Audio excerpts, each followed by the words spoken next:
كابتن، من الأنجح حاليا؟ من الأنجح؟ نعم. كرة آسيا ولا كرة أفريقيا؟ بدون مجاملات يعني. بدون مجاملات ياسر. الكرة وبدون تحيز. نعم.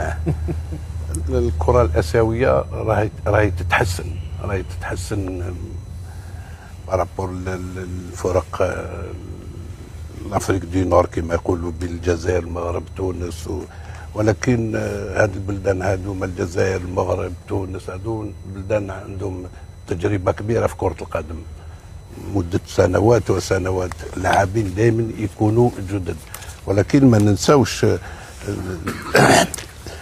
الفرق الوطنيه كما قطر كما السعوديه كما العراق راهم في مستوى كما الامارات كيف راهم يتحسنوا ولكن ما نجموش كما قال الاخ ما نجموش نقولوا شكون الاحسن.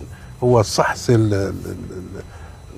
المباراه تندار في الملعب هي اللي الفريق اللي يحضر روحه اللي يكون محضر تكتيكما وبدنيا هو اللي راح يتغلب على الادفيرسير اللي يكون جهه مليح.